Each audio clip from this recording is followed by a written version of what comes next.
Nabakbak na gid nila ang permirong ang lana guys. Anthony dito sa tumoy guys. 33 katuig na ni guys. Dirian namin nagkaanak guys. Wa jud nimo bigay ning among dayk. Yun sana ho mga kabitan ang pinagtuunan ng pansin ng administrasyong Bobo mga kabalitaan.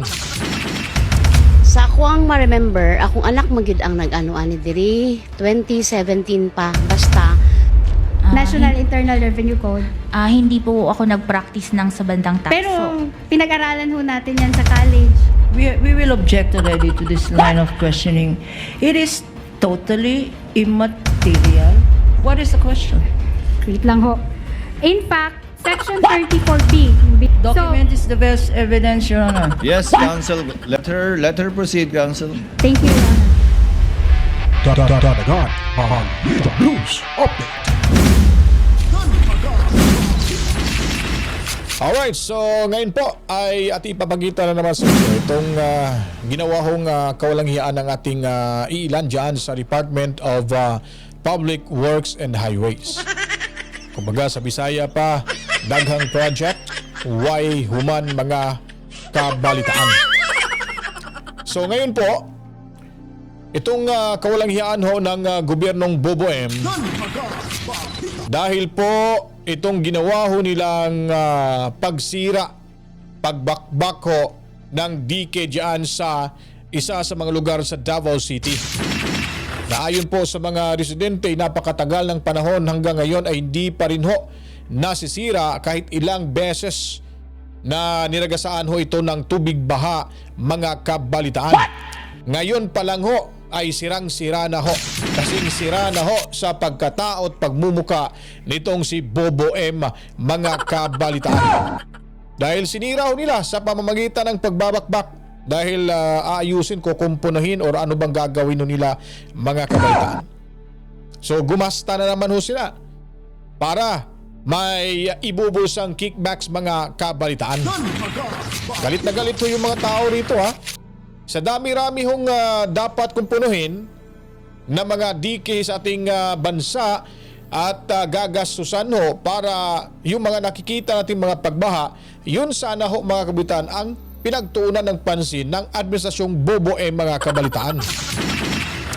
Ito pa yung DK dyan sa Davao City, ang kanilang binabakbak, sinisira ho at yung taong bayan, yung mga residente ay nagulat, nagtaka at galit na galit sa administrasyong ito. Dahil ayon po sa kanila, ilang dekada na ho itong dinaanan ng iba't ibang klasing bagyo at mga pagbaha ay hindi ho ito mga kabalitaan nasira. Nang dumating na ho itong Bobo administration, sinira na ho nila, binabakbak na ho nila mga kabalitaan dahil aayusin. Ba't ho ba nila ayusin na napakapulido ho yung pagkakagawa ng DK dyan sa isa sa mga lugar na pinuntahan ng DPWH sa Davao City? Na yung Kamaynilaan ngayon, yung probinsya sa Bulacan, sa Cavite, Parañaque, saan ba, sa Caloocan, ay daming napiktuhan sa baha. Ba't hindi ho sila doon pumunta para bakbakin yung mga ghost na or hindi tinapos nilang flood control projects ng kanilang lugar?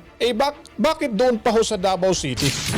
Nananadya po ba itong Bobo administration? Kahit anong gagawin ho nilang paninira sa mga Duterte, hindi ho talaga sila mananaig dahil ang brand na Duterte nakatatak na ho sa puso't damdamin na sila lamang po ang mga politikong may pagmamahal sa ating inang bayan, malasakit sa taong bayan mga kabalitaan. Ito yung isa sa papakita ho natin. Problema ho ito ha, panoorin nyo dito. Nagtaka at nabahala ang mga taga-barangay Talumo proper Davao City na makitang binakbak ang bahagi ng dike sa kanilang lugar, Huwebes ng gabi. Kita rin ang mga pulis na nakadeploy sa lugar. Pila na gyud ka baha ng agya na sir ba? Nagtaka at nabahala ang Marami na daw bahang na dumaan dyan, hindi daw nasisira. Meron pa, itong pinakamalinaw, ipapakita ho natin to dito mga kabalitaan. Tingnan nyo po, panoorin nyo. Sa dike, nabakbak na gid nila ang permirong ang lana guys. Anton ni dito sa Tumoy guys. Dere ana dito. Anton na dito sa Tumoy. O, kung titignan nyo guys, napakapulido po. Ha? Binaha na ho dyan at yung postura ho ng dike, wala ho tayong nakikitang nasisira. Meron lamang sigurong mga damo-damo dyan o di kaya yung mga basura kakaunti lang. Pero kung makikita natin, napaka perfecto ho yung elevation ho ng pagkagawa ng dike, mga kabalitaan. Oh? Di ba? So, kung talagang yan ay hindi matibay, eh matagal na hong siraw yan. Pero inamin naman in fairness ng DPWH, mga kabalitaan, na matibay, kaso nga lang daw ay kanilang dadagdagan. Eh kung dadagdagan, ba't po ba nila babakbakin yung kabuuan ho dyan? O panoorin nyo po dito, balik natin ito. O binabakbak ko nila, ba't di ba Sa kuan, pwedeng guys, sa dugtungan dike, na lang? nabakbak na gid nila ang permirong anlana guys. Oh. Anton ni dito sa O, di ba binabakbak ko nila, mga kabalitaan? Ito, talagang, talagang nananadyaw itong administrasyon na ito sa mga Duterte. Anton ni dito sa Tumoy guys. Dere ana dito. Anton na dito sa Tumoy. Lanang bakbako ng permirong andana. Kailisan daw nila gabyons guys. Na, 33 katuig na ni guys. Dirian namin nagkaanak guys. Wa jud nimo bigay ni ngamong dike. Tungod sa kalig-on guys, maabot baka ni ngani kadugay. Tanglig-una ni guys. makikita nyo talaga na matagal na ho, 33 years, just imagine, mga kabitaan, pero hindi ho talaga, wala hong bakas na nasira itong DK na ito dito sa Talumo yata yun, sa Davao, if I'm not mistaken. Diba? Nanadadya ho talaga itong Buboy administration. Ang dami hong mga binahaan.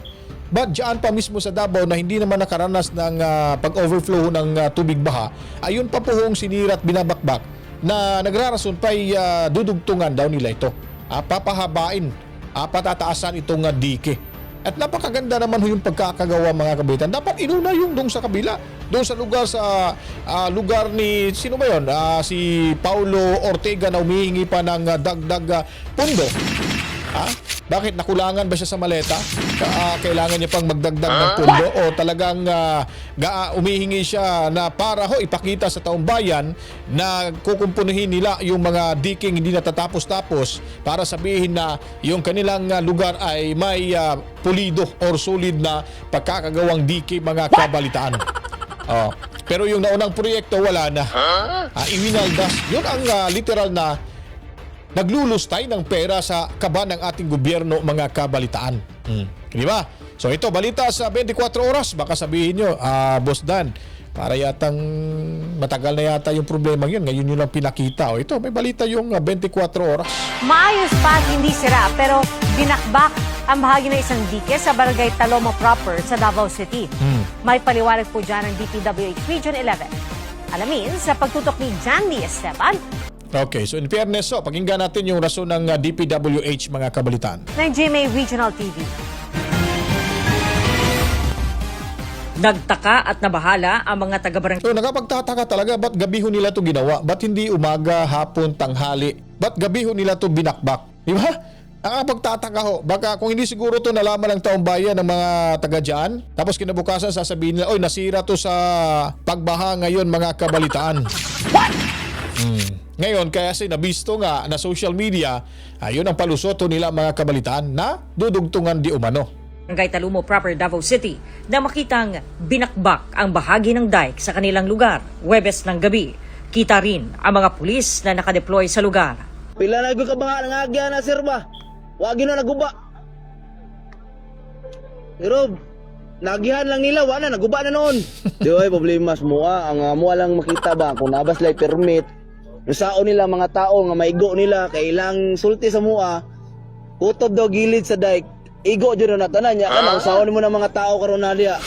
Unang iniutos ni Department of Public Works and Highway Secretary Vince Dizon na pataasin ang dike matapos mag-inspeksyon doon noong Hulyo 29. Paliwanag naman ng DPWH Region 11, kinailangang gibain ang dike para lagyan ng gabion wall Buot lang nato ipaklaro na kinigibuhat aron maka-establish ta og maayo na base para sa atong ipangbutang na gabyon. So 1 meter lang atong kuhaon diha para mas lapad og mahimong mas stable ang pagplaster sa atong gabyon.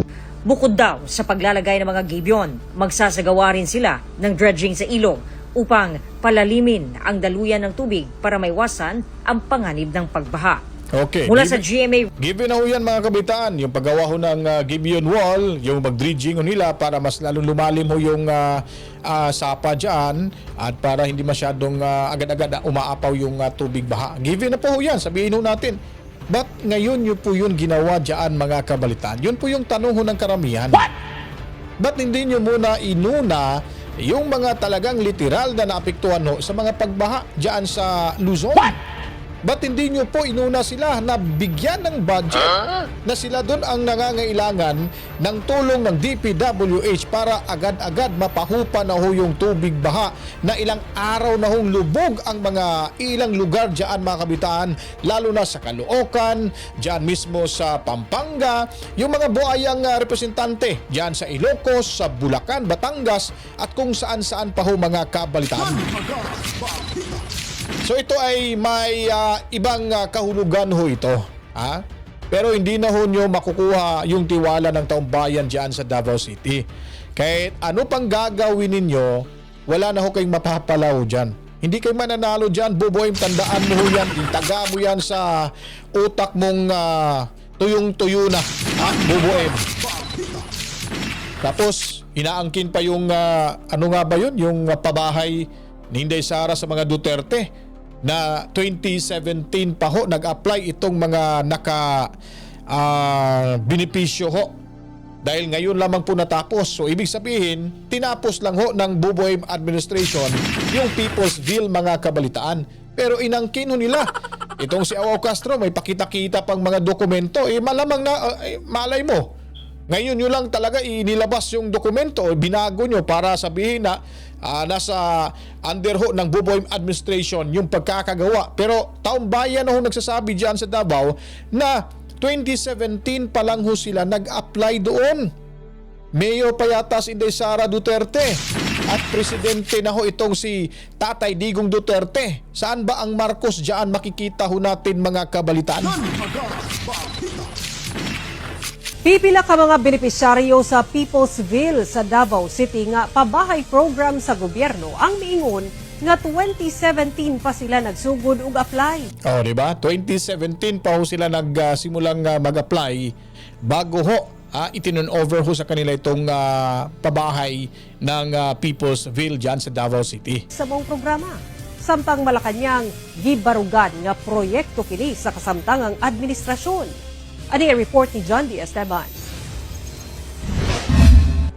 usa si Maria sa mga nakapuyo sa Peoplesville sa barangay Riverside sa Kalinan, Davao City, ang pambansang pabahay para sa Pilipino o 4PH program sa gobyerno. Nahimutang kini sa barangay Riverside sa Kalinan, Davao City. Lakip siya sa first batch sa nakapuyo dinhi. Sumala niya tuig 2017 pa sila sa iyahang anak nga usa ka magtutudlo nagsugod og asikaso sa ilahang papeles aron maka-avail sa mong programa. Sa ako ang ma-remember, akong anak magid ang nag-ano ani diri 2017 pa, basta katong ano siya kanang kasagbutan pa ni wala gid ko nag-expect nga ano gud siya nga tinuod gud siya kay sige dugay naman gud. Imagine mo 2017 unya na hatag ni sa iya is 2024 kay nung duman nga gibisita kini. Oh, di ba? So 2024 last year lang 2 years ago mga kabaitan ibinigay na ho yung pabahay sa mga beneficiaryo ho ng proyektong ito na ayon ni Sara Duterte sa kanya ho, sa kanila ho yung proyekto at ayon naman ho pinanindigan at pinatutuhanan ng mga nakatanggap o isa sa mga nakatanggap na residente dyan sa Peoplesville na 2017 pa ho sila nakatanggap ho nito. So ibig sabihin natin na sa panahon ni Boboim itinon over ho itong mapabahay, hindi ibig sabihin na sila talaga ang gumawa at nagbuo sa proyektong ito. Kumbaga tinapos lang ni Boboem kasi nga wala nga siyang maibigay na pabahay na ipinangako niya sa taong bayan, mga kabalitaan, na makapagbigay daw siya taon-taon ng tig-isang milyong pabahay para sa mga mamamayang Pilipino sa buong bansa, mga kabalitaan. Pero ang ginawa ni Boboem, inangkin niya para sabihin na yun ang kanyang isa sa mga ligasiya na wala naman hong katotohanan. At sanay ho itong Boboem administration na mangangkin ng mga gawang hindi ho niya pinagpaguran ho, mga kabalitaan. Di ba nakakaya ho, mga kabalitaan? Pero mas lalong nakakaya ho itong si Kapunan, mga kabalitaan, na kung saan yung kanyang witness, balikan ho natin yung impeachment na ito na naging syunga ho, mga kabalitaan.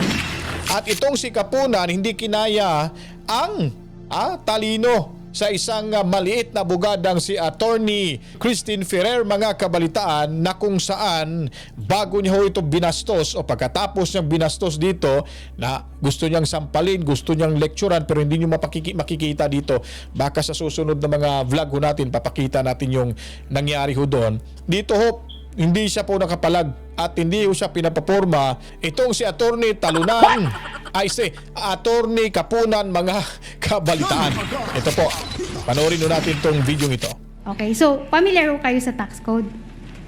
National Internal Revenue Code? Hindi po ako nag-practice ng sa bandang tax. Pero pinag-aralan ho natin yan sa college, sa accountancy ho. Diba? Kasama po. Your Honor, we object to this line of questioning already. First, she asks this witness earlier if this witness is familiar with criminal laws. Objection from prosecution sustained by the presiding officer. Now she's asking this witness, are you familiar with Tax code, because the she's tax a CPA, code, Your Honor. We will make the same objection, Your Honor, beyond the scope of direct. We'll note the objection. We'll see where she takes this, counsel. We'll give her some leeway. She's on cross. Yes, thank you. Thank you, Your Honor. So, yung tax code doon, nasa curriculum mo natin yan nung college po, di ba po? Nung nagtitake up tayo ng accountancy. Yes po, taxation and Okay, salamat po. Now, familiar ho kayo sa section 34 ho ng tax code? Sige. Hindi ko na po Hindi nyo na gaanong maalala, maalala. no? Ipa-flash ho natin yun sa screen, please.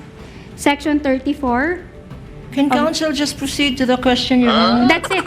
That's it, Your Honor. That's section 34.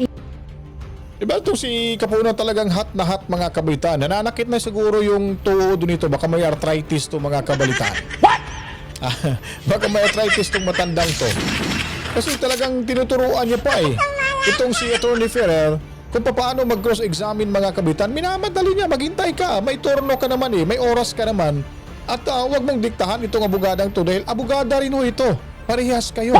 Pumasa kayo ng bar. At hindi ho biro yung maging miyembro ho ng bar, mga kabalitaan, ng pagiging abogado. Dahil po, mga kabalitaan, sinuong nyo yung butas ng karayom bago kayo maging ganap na abogado talaga. Kaya dahan-dahan lang, kahit porket may edad ka na, matagal ka na sa serbisyo, ganun-ganunin mo na lang yung si Attorney Ferrer. Tingnan nyo, supalpal ka tuloy ho rito. Tuloy natin, mga kabaitan. I-flash natin, no? Section 34B says, substantiation requirements. No deduction from gross income shall be allowed under subsection A hereof unless the taxpayer shall substantiate with sufficient evidence such as official receipts or other adequate records, the amount of the expense being deducted, and the direct connection or relation of the expense being deducted to the development, management, operation, and or conduct of trade, business, or profession of the taxpayer. Your Honor, niyo yan? please. Counsel? We will object already to this line of questioning. It is totally immaterial, irrelevant, and beyond the scope of cross-examination. There was no question yet, Your Honor. Let's wait for the question, counsel. I think I know where counsel is leading to. Thank you, Your Attorney Honor. Christine, go to Okay, your question. so Section 34B refers to the deductibility of expenses under the tax code, if you can recall that. Apo. Yes, okay. Now we make our objection, Your Honor. Is that your question? Wala pa. I think she's No, laying you the said- basis for a Wala pa ho. question, I'm Counsel. laying the basis ho. Okay. So, Buwisit na ritong matandang to eh. Sabi nga nito ni Panilo, mamahinga ka na kung di mo na kaya palang magiging litigation lawyer. Kasi atat na atat ka, nagmamadali ka, baka ihing-ihi na to sa... Siguro nung oras na to, ihi na siguro to si Talunan, si Kapunan mga kabalitaan. Kaya nabubuwisit na siya rito eh. Tingnan niyo yung mukha nito. Akala niya anak nitong pinagsasabihan niya mga kabalitaan. What is the question? wait lang ho. In fact, nagmamadali na naman, Section 34B, yung binasa natin. Patience is a virtue, Counsel. Yeah. Let's give her In some. fact, Section Let her lay the 34B. predicate. Ulitin natin guys, ulitin natin dito. Wala pa. I think she's No, laying you the said- basis for a Wala pa ho. question, I'm Counsel. laying the basis ho. Okay. So, What is the question? wait lang ho. In fact, Section 34B, yung binasa natin. Patience is a virtue, Counsel. Yeah. Let's give her In some. fact, Section Let her lay the 34B. predicate. B. Ang sama ng loob nitong si Talunan na naman yung sinasabi ko rito eh. Si Kapunan guys. Ang sama ng loob, sinabihan ano ba yung sabi dito ni ano? Nakalimutan ko to ni Ferrer. Sandali lang ho. buwisit yung matanda eh. Of the NIRC considers other adequate records to support the deductibility of expenses, di ba ho? Tingnan nyo, kung titingnan nyo lang, o base lang ho sa tax code. Is that already the question? No, Yeah. asked and answered, Counsel. Move to your point. What is Yes. Yung ano ho yung sagot? Paulit po yung tanong. Pwede Okay, ba based ho pakiulit? dyan sa sinay po natin na provision ng tax code, okay, Section 34B considers adequate records as sufficient support for the deductibility of expenses or business expenses under the tax code. What Base is- po dyan. Oh, based po dyan. Okay. document is the best evidence, Your Honor. Yes, Counsel. Let her proceed, Counsel. Thank you, Your Honor. It does not require an invoice. Nakalagay ho dyan, invoice. Dapat mag-submit ho tayo ng invoice. Again, may I object now? Is that a question already, or Yes, should that's a I wait for question, your question? Honor. That's a question. That's That's a your question, Your Honor. Nakalagay ho ba dyan na requirement na dapat may invoice para magiging deductible yung expense? Nakalagay po such as Your official. Honor, please. Hindi, Attorney Lorna, yes. What is your objection? This is immaterial, irrelevant, beyond the scope. This is the National Internal Revenue Code for taxpayers.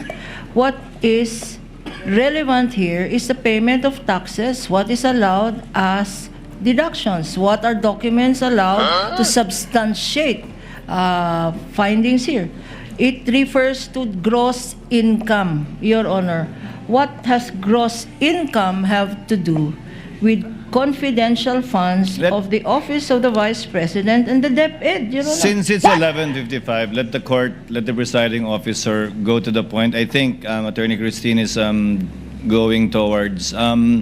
Attorney Silene, nasa tax code, para sa kung namang dahilan o purpose, ay pwede ka mag-present ng adequate records maliban sa resibo. Alam niyo yan bilang accountant. Apo. Sa trabaho niyo po ba ngayon sa COA, sa paghahanap, ayon sa pag-cite niyo ng provision kanina, ng iba pang dokumento bilang suporta sa paggastos ng confidential fund, tiningnan niyo ba maliban sa official receipt, adequate records na ginagamit din naman sa NIRC kung aplikable yan sa COA? Pwede pong pakiulit yung tanong. Applicable din ba ang adequate records maliban sa resibo sa COA at hindi lamang dito sa NIRC bilang accountant? Kaya nga siguro required na accountant kayong lahat o abogado, hindi ba? Opo. So pwedeng adequate record. So dali lang pero yung sinabi nito abogado, hindi abogado tong si Del Campo, si Silene yata yon, no? Hindi ito abogado, ewan ko lang, baka ano to CPA lang to mga kabalitaan. Pero hindi ho ito abogado, kaya dapat pag auditor ho, dapat kinukuha nila yung pagiging certified public accountant at may background ho sa investigation, lalo na mas maganda pag abogado ho mga kabalitaan. Opo, na ma-ascertain namin kung talagang nagamit to for confidential expenses. Pwede kayo magbigay ng isang ehemplo ng adequate record? Maliban sa resibo, maliban sa OR. Anong isang ehemplo ng adequate record base sa karanasan nyo sa ibang national government agencies na nagli-liquidate ng confidential at intelligence funds? May mga sinasubmit po sila na gaya po ng acknowledgement receipt at saka po yung mga reimbursement expense receipts po. So yan yung papasok sa adequate records na katanggap-tanggap para sa inyo maliban sa official receipt. Kasama na rin po yung official receipt. Pwede Yun. bang gamitin ang other record, adequate record sa pagbili ng bagay-bagay? Opo, pwede po. So tables, chairs, pwedeng adequate records at hindi kailangan official receipt sa lahat ng panon. Depende sa kalagayan at sitwasyon. Pero po kasi ito po ay nagpe-pertain sa purchases. So mas sufficient po sa amin kung maipapakita yung sales invoice at official receipts po. Ito, maliho dito itong babaeng to mga kabitan, no? Kasi wala naman hong sinasabi dito na kailangan ho yung official receipt sa during liquidation at pag-audito. Ang sinasabi dito, inamin niya na nga na para maging adequate ho yung pagtanggap ho ng mga dokumento, kailangan tinatanggap lang ho kahit AR, yung acknowledgement receipt mga kabitaan at kung ano-ano pa. So, ang interpretasyon niya po, para bagang hindi katanggap-tanggap sa kanya, parang siya na ho ang nag-interpret sa revised penal code or sa memorandum of ano ba yung sinasabing tinatawag nilang joint memorandum, na kung saan po mga kabitaan in-interpret niya sa sarili niya lang na mas mainam makabigay ho si Sara Duterte ng official receipt na hindi naman ho talaga nire-require as long as meron ho silang acknowledgement receipt mga kabalitaan. So dito pa lang ho, parang sinasadya na at ipinapakita niya na kung saan may pagtutulungan ho ito sa prosecution para idiin si Sara Duterte na may ginawang kamalian ho mga kabaitan. Pero hindi ho siya nakakalusot dito kay Presiding Officer Cheese Escudero mga kabalitaan. Pero posible bang may adequate records yon o wala? Posible bang may iba pang records sa karanasan nyo sa ibang agencies na gumagamit ng intelligence at confidential funds? Resibo lang po talaga para mapatunayan namin na talagang binili yun for tables and chairs. Pag-purchase, Opo. hindi pag-reward, hindi pag-information. Opo, pwede po yung acknowledgement receipts doon. At yun ang papasok sa adequate records. Opo, tama po. Okay. Attorney Christine? Yes, Your Honor. I'll move on. You want to move on to the next point? Yes, yes Okay. po. Yes po. Okay. So, napag-usapan nun natin yung ORs and sales invoices po. Di ba po? Opo. As a CPA, syempre as COA auditor, familiar ho kayo kung ano yung mga contents nun? Dun sa ORs and invoices, familiar ho kayo ano yung mga details na nandun, di ba po? Opo. Okay. So, nakalagay doon sa ORs and invoices, halos pare-pareho lang ho yan, yung date of transaction, di ba ho? Opo. Okay. Yung sellers details, no? Nakalagay doon yung registered name, registered business address, and the tax identification of the seller. Nakalagay ho doon, di ba po? Opo, tama po. Okay. Nakalagay din ho doon yung description ng goods. Di ba po? Or in case of services, kung ano ho yung nature ng services provided. Nakalagay ho doon. Opo. Okay. So, nakalagay din ho doon yung buyer's information, no? Yung pangalan ng buyer or ng client, yung address, at saka yung tax identification number ng client. Tama ho? Opo. Okay. Now, let's apply this invoice, these details that are required in an invoice or OR in an actual confidential transaction. Your Honor, Counsel for the we prosecutor. object to this line of questioning, Your Honor. We are now going to the realm of the hypothetical.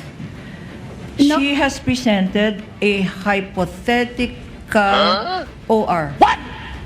Knowing that there is zero, no OR, not a single OR was submitted to the office of the COA ICFAO. Now she's talking about a sample hypothetical OR. What is the line? Where are we going here, Wala Your pang Honor? question, no, Because Your Honor. if we are going to this line of hypotheticals, Your Honor, we might not finish today. We might finish next week, August. Talagang hindi matatapos ho yan kasi panay object ho kayo. Wala pa ngang tanong. Tapos, ino-objectan mo na. Ine-explain pa nga. Nag-elaborate pa nga itong si Attorney Ferrer para magkaroon ho ng konteksto mga kapitan bago ho niya isasalpak or i-insert ho yung pagtatanong. Wala pang pagtatanong, nag-object na. Tapos, sasabihin niya rito mga kabalitaan na matatagalan pa ho tayo dito sa ganitong pagdinig. Siya lang naman yung nagpapatagal dahil object ng object mga kabalitaan. 14, which is what they want probably, Your Honor. Counsel, I will give the Attorney Christine some leeway on this. Let's see where she will go. Yes, thank you, Your Honor. Okay, so ipagpalagay na ho natin yung transaction rental of safe house. Okay. So, assuming nag-require ho kayo i-file ng invoice or ng OR, no? So, ano ho ba yung, kasi di ba ho sabi nyo dito sa findings ninyo, no, na kailangan natin ng ORs at an invoice. Tapos, naalala nyo ho, nilagay nyo ho dito na pwede naman hong may mga information na dapat tanggalin. Di ba po? Nakalagay ho dun sa ND. Okay. Yung hinihingan po namin ng additional documents gaya ng OR and Hindi ho. Okay, I'll direct you to the ND. Which ND, Counsel? The second ND, Your Honor. The August 8 ND? Yes po. Okay. Babasahin ko yung portion na related po dito, no? Number 2, yung second paragraph po, pakitingin na lang ho, Miss Celine. Number 2, Silene, no? Okay.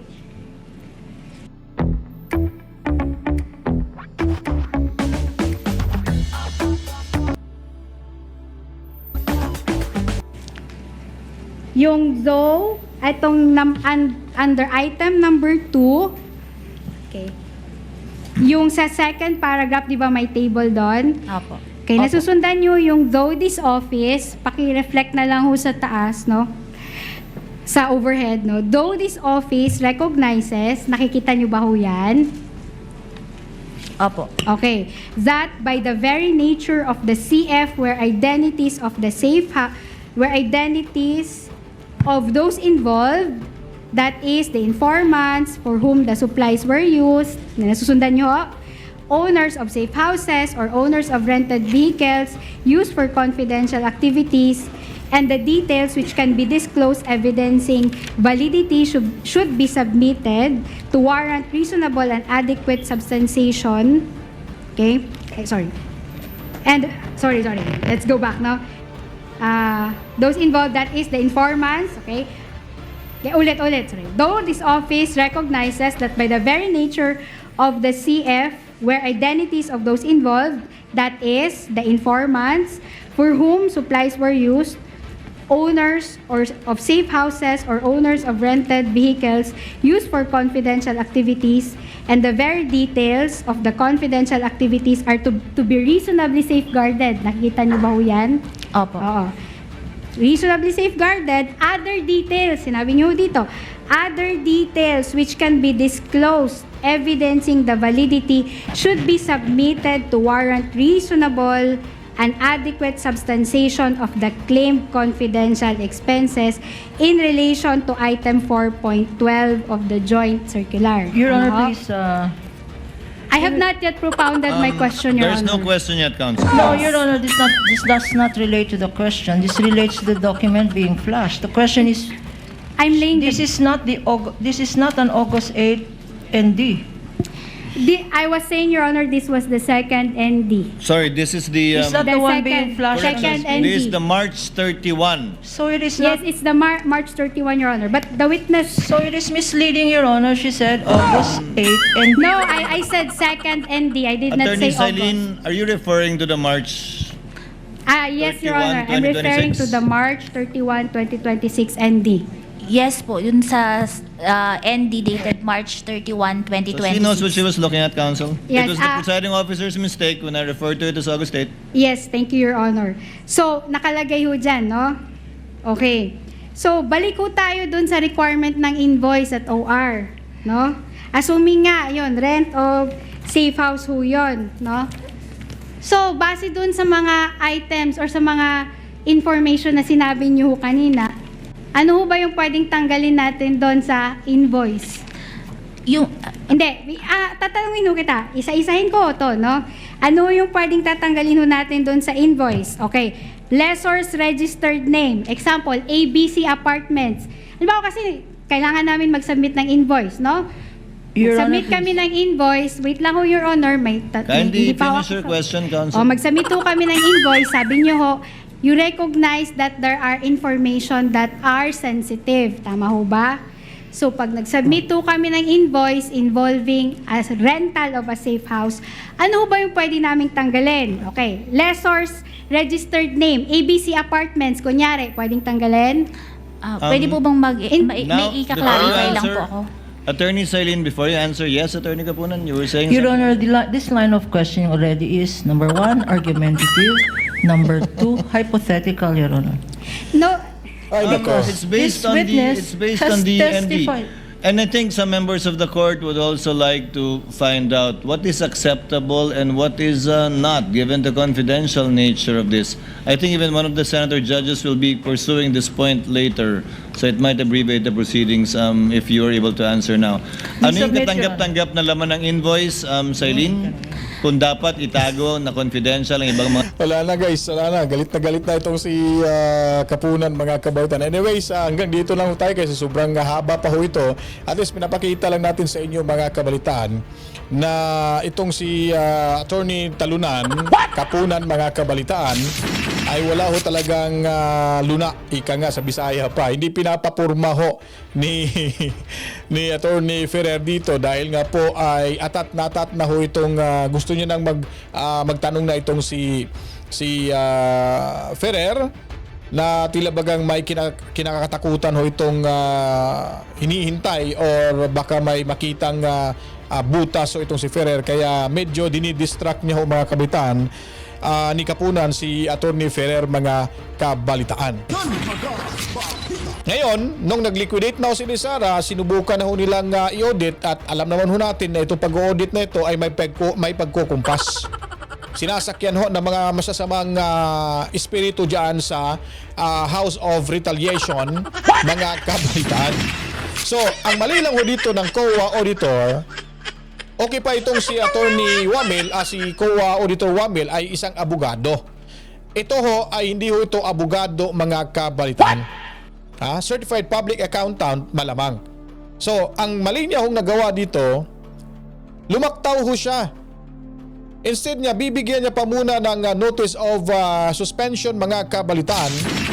Nilaktawan niya po ng notice of disallowance na wala hong nakasaad na memorandum circular or patas na nagtutukoy ho na maaari ho silang lumaktaw from notice of suspension to notice of disallowance, mga kabalitaan. Diyan pa lang ho, nakikita na ho natin na ito ay talagang malusong ginawa ho ng COA Auditor na ito, mga kabalitaan.